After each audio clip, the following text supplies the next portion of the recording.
बात सियासत की करते हैं। भारतीय जनता पार्टी ने केंद्रीय और बिहार स्तर पर बड़ा बदलाव किया। सारे राजनीतिक पंडितों को चौंकाते हुए बिहार सरकार के मंत्री नितिन नवीन को पार्टी का राष्ट्रीय कार्यकारी अध्यक्ष बनाया गया और संजय सरावगी को बिहार बीजेपी की कमान सौंप दी गई। यह सब कुछ महज कुछ घंटों के भीतर इतना तेजी से हुआ कि विरोधी भी हक्के बक्के रह गए। आखिरकार बीजेपी नेतृत्व ने बिहार में पथ निर्माण विभाग की जिम्मेदारी संभाल रहे नितिन नवीन को पार्टी की कमान संभालने की जिम्मेदारी कैसे दे दी?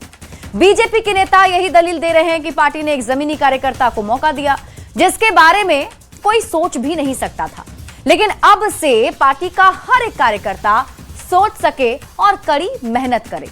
नितिन नवीन के जरिए यही मैसेज देने की कोशिश की गई। बीजेपी की यही खासियत अब उसके धुर विरोधी कांग्रेस को भी पसंद आने लगी है। कांग्रेस के प्रवक्ता ऋषि मिश्रा ने यह बोलकर विपक्षी खेमे में खलबली मचा दी कि विपक्ष के नेताओं को भी अब बीजेपी से राजनीति सीखने की जरूरत है। आरजेडी प्रवक्ता मृत्युंजय तिवारी ने भी इसी बात को दोहराया कि बीजेपी के फैसले से विपक्ष को सीखने की आवश्यकता है। जात पात की राजनीति से ऊपर उठना जरूरी है, सिर्फ गाली देने से कुछ नहीं होगा। वर्किंग प्रेसिडेंट बनाया है, युवा नेता को हम लोग एक साथ असेंबली में थे, उसके लिए उनको हार्दिक बधाई। और सबके लिए सबको हम लोगों को सोचना पड़ेगा कि हम जो अरिथमेटिक की बात करते हैं, अरिथमेटिक जोड़ लेते हैं कि ये समाज 15%, आज अरिथमेटिक से राजनीति नहीं होता, केमिस्ट्री चाहिए। वोटर्स के बीच में भी केमिस्ट्री बन चुका है और पार्टियों को अपने अंदर में भी बनाना पड़ेगा केमिस्ट्री। जात धर्म से ऊपर उठना पड़ेगा। राहुल गांधी जो बोलते हैं, महात्मा गांधी जी जो बोलते हैं कि, और अम्बेडकर साहब ने जो बोला है कि वंचित को आवाज दीजिए लेकिन किसी को गाली मत दीजिए। हर दल के कार्यकर्ताओं में भी ये उत्साह होता है जब किसी भी दल के हमारे कार्यकर्ता को बड़ा सम्मान मिलता है, तो ये हर दल को भी इस उदाहरण से सीखना चाहिए कि कार्यकर्ताओं का सम्मान हो तो पार्टी और मजबूत होती है। तो ऋषि मिश्रा और मृत्युंजय तिवारी की नसीहत पर बिहार सरकार के उद्योग मंत्री दिलीप जायसवाल ने कहा कि आरजेडी कांग्रेस के नेता बिल्कुल ठीक कह रहे हैं, क्योंकि अब 45 साल के नितिन नवीन बीजेपी चलाएंगे, ना कि 57 साल के राहुल गांधी। कि भारतीय जनता पार्टी दुनिया की सबसे बड़ी राजनीतिक दल के राष्ट्रीय अध्यक्ष 45 वर्ष के युवा बने हैं, तो पूरे विपक्ष हो या चाहे पक्ष हो, पूरा देश के युवाओं में संदेश गया है कि जेनजी और युवा का अब समय आ गया है और वो भारतीय जनता पार्टी इस बात को मानती है। युवाओं के हाथ में पूरे देश का कमान दे करके पूरे देश के युवा में और जेनजी में जो है उत्सव का माहौल है, जश्न का माहौल है और आने वाले समय में देश के युवा, देश के जेनजी भारतीय जनता पार्टी के साथ कदम में कदम मिला करके और पूरे देश में भगवा फहराने का काम करेंगे। तो बीजेपी से राज्यसभा सांसद भीम सिंह ने भी कहा कि बीजेपी परिवारवाद से नहीं चलती है, सामान्य कार्यकर्ता को आगे बढ़ाती है और आरजेडी कांग्रेस जितनी जल्दी ये बात समझ जाए उतना ही विपक्ष के लिए अच्छा होगा। कांग्रेस आरजेडी सिर्फ जातीय तनाव पैदा करने की राजनीति करती है। ये जनता दल के जो नेता का श्री नितिन नवीन जी की नियुक्ति की बड़ाई कर रहे हैं, तो देर आए दुरुस्त आए। अगर राष्ट्रीय जनता दल और कांग्रेस जो परिवारवाद पर चलने वाली पार्टी है, उन लोगों को ये सबक मिल जाता है तो अच्छी बात है। हम लोग तो उदाहरण ही प्रस्तुत कर रहे हैं। देखिए, राष्ट्रीय जनता दल की राजनीति क्या रही है? वह समाज में तनाव पैदा करता है, जाति में विभेद पैदा करता है और उस जातिगत संघर्ष से जो ताप पैदा होता है, गर्मी पैदा होती है, उस पर अपने स्वार्थ की राजनीति की रोटी सेकने का काम करते हैं। जितना जल्दी छुटकारा पाले उतना ही भला है। तो बीजेपी के राष्ट्रीय कार्यकारी अध्यक्ष बनने के बाद नितिन नवीन ने आज केंद्रीय गृह मंत्री अमित शाह और केंद्रीय मंत्री नितिन गडकरी से मुलाकात की और नितिन नवीन सबसे पहले केंद्रीय मंत्री नितिन गडकरी के घर पहुंचे और नितिन गडकरी के आवास पर मुलाकात हुई। राष्ट्रीय कार्यकारी अध्यक्ष के रूप में नियुक्त होने पर नितिन गडकरी ने उनका अभिनंदन भी किया। गर्मजोशी से स्वागत करने के साथ साथ सफल कार्यकाल के लिए उन्हें शुभकामनाएं भी दी गईं। और इसके बाद नितिन नवीन केंद्रीय गृह मंत्री अमित शाह से मिलने पहुंचे। मुलाकात के बाद नितिन नवीन ने बताया कि उन्होंने राष्ट्रीय कार्यकारी अध्यक्ष का दायित्व संभालने के बाद केंद्रीय गृह एवं सहकारिता मंत्री अमित शाह से भेंट कर उनका आशीर्वाद लिया है। और अब रुक करते हैं अगली खबर की ओर। भवन निर्माण विभाग के अफसर गजाधर मंडल के ठिकानों पर एसवीयू ने छापेमारी की है। गुणवत्ता निदेशक गजाधर मंडल के पटना और भागलपुर स्थित ठिकानों पर विशेष निगरानी इकाई ने छापेमारी की। गजाधर के खिलाफ आय से अधिक संपत्ति अर्जित करने का मामला दर्ज किया गया, जिसे लेकर भागलपुर और पटना में उनके दफ्तर में और आवासीय परिसर में छापेमारी हुई है।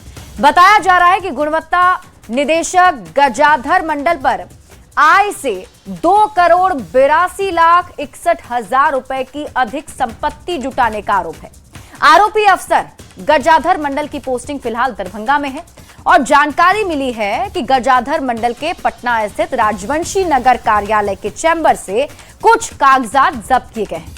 निगरानी इकाई के अनुसार गजाधर मंडल ने अपनी सेवा अवधि में विभिन्न पदों पर रहते हुए अवैध रूप से लगभग 2,82,00,000 रुपए से ज्यादा की संपत्ति अर्जित की और ये संपत्ति उनके ज्ञात और वैध आय स्रोतों से काफी अधिक पाई गई है, जिसे लेकर कार्रवाई। लोक सेवक जो हैं उनके खिलाफ लगातार स्पेशल विजिलेंस यूनिट जो है वो कार्रवाई कर रही है। विशेष निगरानी इकाई की जो टीम है वो कार्रवाई कर रही है और ये देख सकते हैं ये उषा रेसिडेंसी अपार्टमेंट है। यहाँ पे जो है गजाधर मंडल उनका निवास स्थान है और यहाँ पे वो रहते हैं। एसवीयू की टीम जो है वो यहाँ पे पहुंची है और गजाधर मंडल के खिलाफ जो है वो सूचना प्राप्त हुई थी विशेष निगरानी इकाई को कि गजाधर मंडल जो है वो अपने पद का दुरुपयोग करके 2,82,61,000 रुपया जो है उसकी अकुत संपत्ति वो अर्जित कर रखे हैं, जिसे खंगालने के लिए इनकी एसबीयू की टीम जो है वो पटना स्थित यह जो अपार्टमेंट है आवास यहाँ पहुंची है। इस वास्तविक तस्वीर जो है वो साफ हो पाएगी कि गजाधर मंडल जो है जो भवन निर्माण विभाग में निदेशक के पद पर स्थापित है, इन्होंने कितनी की अकुत संपत्ति जो है वो अर्जित कर रखी है। कैमरा पर्सन दीपक के साथ अमित कुमार, न्यूज 18 पटना। बढ़ते आगे और बात अगली खबर की। नीतीश कैबिनेट ने आज एक बड़ा फैसला लिया है। कैबिनेट की बैठक में 7 निश्चय पार्ट 3 योजना को मंजूरी मिल गई है। कैबिनेट से यह प्रस्ताव पास हो गया है।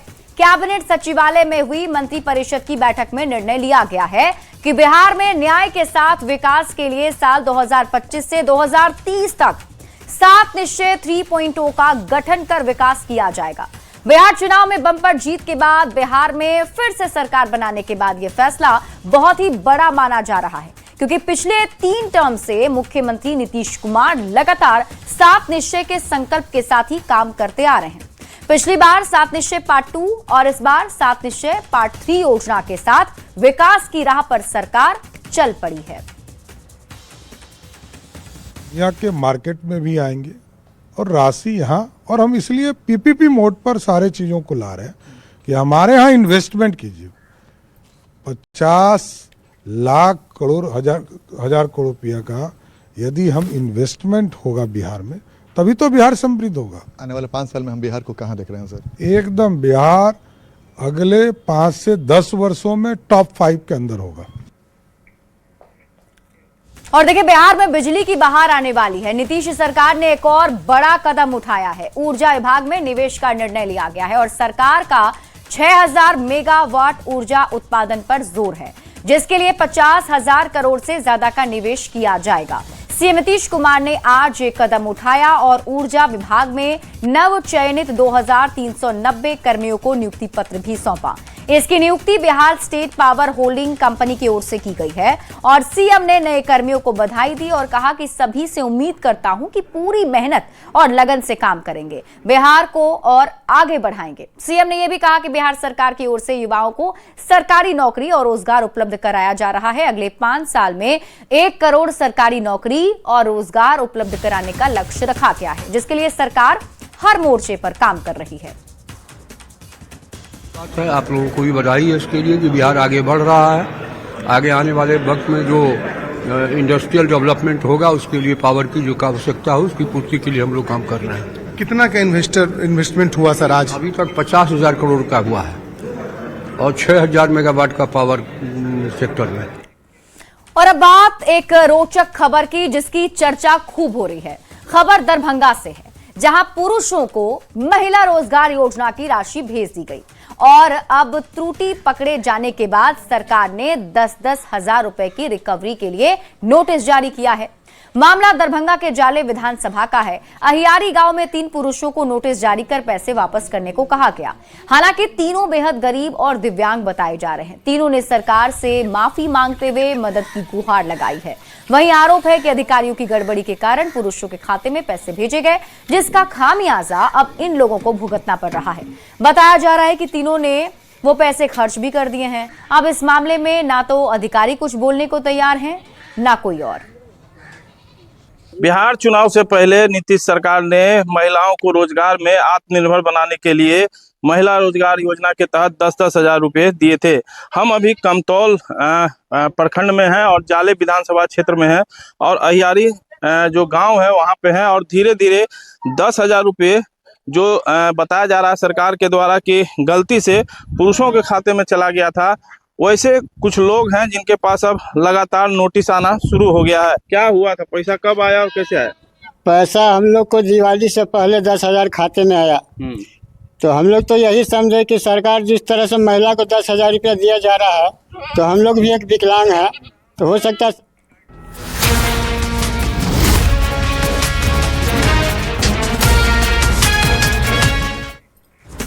और अब बात लॉ एंड ऑर्डर की कर लेते हैं। बड़ी खबर आपको नवादा से बताते हैं, जहां उत्पाद विभाग और पुलिस की टीम ने शराब के धंधे के खिलाफ बड़ी कार्रवाई की है। और इस कार्रवाई में पुलिस ने 17 बाइक को जब्त किया है, जिससे शराब की ढुलाई होती थी। शराब माफिया पर नकेल कसने के लिए पुलिस की इस बड़ी कार्रवाई से थरथरी पकड़ ली है। पुलिस के एक्शन से शराब माफिया कांप रहे हैं। छापेमारी के दौरान कुछ ऐसी ही तस्वीर देखने को मिली, जब टीम ने धावा बोला तो माफिया और तस्कर बाइक पर शराब छोड़कर भाग निकले। तस्वीरें भी आपकी टीवी स्क्रीन पर आपको दिखा रहे हैं। इसमें आप देख सकते हैं सड़क किनारे जहां तहां बाइक गिरी हुई है, जिस पर सामान भी लदा हुआ है। और ये पूरी घटना पटना डाबर थाना क्षेत्र की है। पुलिस ने मौके से 3,000 लीटर महुआ शराब के साथ 170 लीटर विदेशी शराब जब्त किए हैं। अब शराब तस्करों को दबोचने के लिए कई इलाकों में छापेमारी भी की जा रही है। अगली खबर रोहतास से आपको बताते हैं। रोहतास जिला के नटवार में जहां करीब 2 करोड़ की ठगी मामले में एक आरजेडी नेता को गिरफ्तार किया गया है।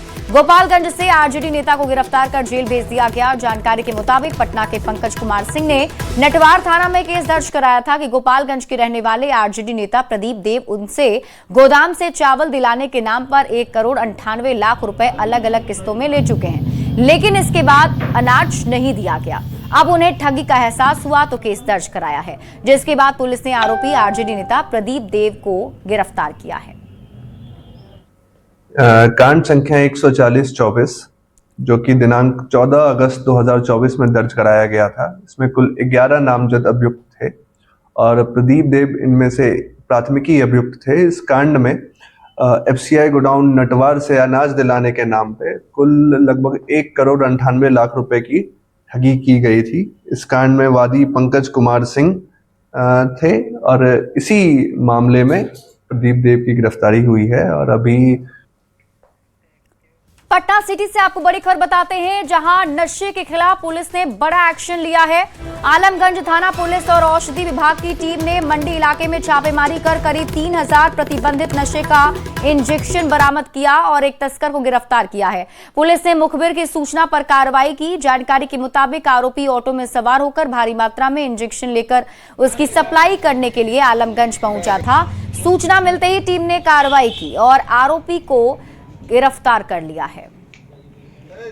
सूचना मिली थी कि नशीली सुई का कारोबार करने वाले आलमगंज थाना क्षेत्र में आने वाले हैं। इस संबंध में जो है औषधि निरीक्षक के साथ जो है एक टीम का गठन किया गया था और गठित टीम के द्वारा छापेमारी गुड़ की मंडी आलमगंज थाना अंतर्गत छापेमारी की गई, जहां से बबलू साव को गिरफ्तार किया गया है, जो बाढ़ थाना क्षेत्र के रहने वाले हैं।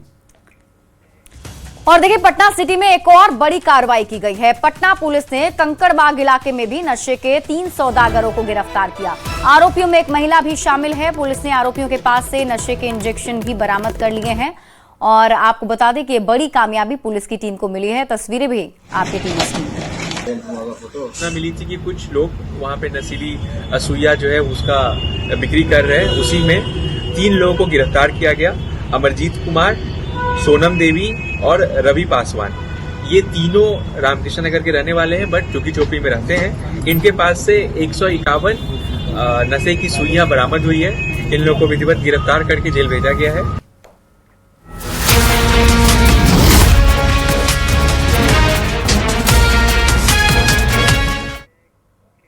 और आइए अब नजर डालते हैं देश दुनिया की खबरों पर।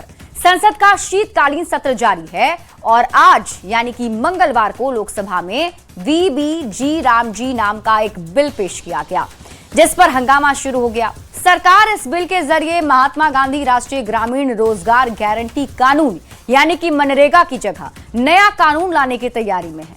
केंद्रीय कृषि मंत्री शिवराज सिंह चौहान ने रोजगार और आजीविका मिशन ग्रामीण के लिए गारंटी विधेयक जैसे ही लोकसभा में पेश किया है और इस पर विपक्ष सवाल खड़े करने लगा।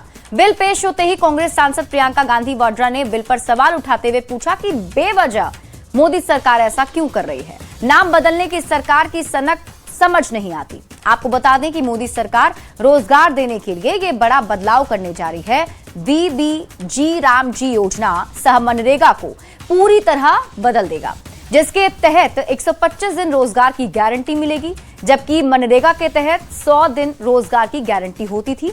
इसके अलावा बिल में राज्यों की भी हिस्सेदारी अब तय की जा रही है। इससे पहले मनरेगा में केवल केंद्र सरकार की ही हिस्सेदारी होती थी। हर योजना का नाम बदलने की जो सनक है ये समझ में नहीं आती है।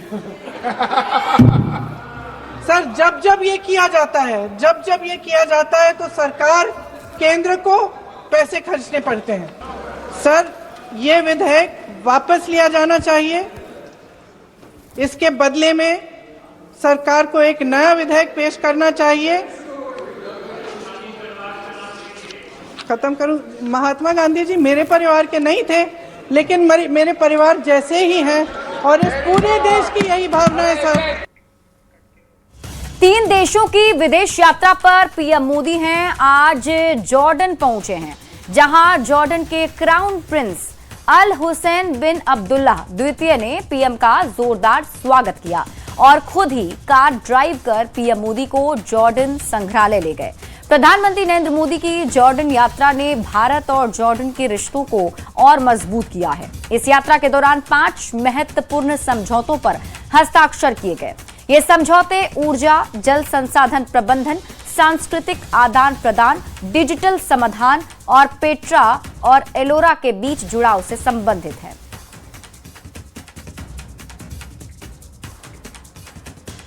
गोवा के अरपोरा इलाके में हुए भीषण नाइट क्लब अग्निकांड के मामले में बड़ी कार्रवाई सामने आई है। हादसे के बाद से फरार चल रहे क्लब मालिक सौरभ और गौरव लूथरा को आखिरकार भारत वापस ला लिया गया है। थाईलैंड में हिरासत में लिए जाने के बाद उन्हें दिल्ली लाया गया, जहां पहले से मौजूद गोवा पुलिस ने कानूनी प्रक्रिया के तहत उन्हें गिरफ्तार कर लिया। दोनों को दिल्ली एयरपोर्ट से गिरफ्तारी की गई है। अब इन दोनों का मेडिकल होगा और इसके बाद इन्हें पटियाला हाउस कोर्ट में पेश किया जाएगा। इसके बाद गोवा पुलिस दोनों को ट्रांजिट रिमांड पर लेगी और गोवा ले जाएगी। बता दें कि 6 दिसंबर को गोवा के क्लब में आग लगी थी और अगली सुबह ही लूथरा ब्रदर्स थाईलैंड भाग गए थे। अब 10 दिन बाद इन दोनों को दिल्ली लाया गया है।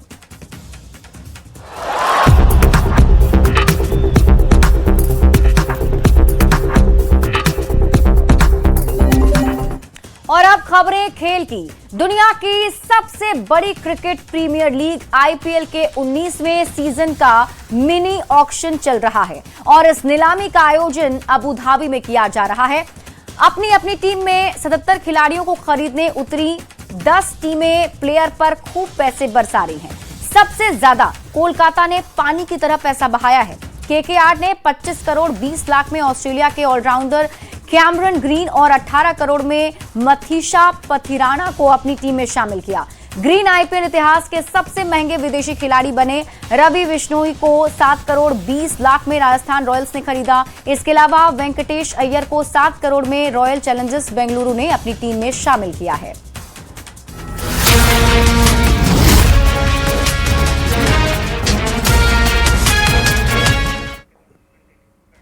और अब खबरें कारोबार और बाजार से जुड़ी हुई आपको बताते हैं। भारतीय शेयर बाजार में मंगलवार को लगातार दूसरे दिन तेज गिरावट देखने को मिली।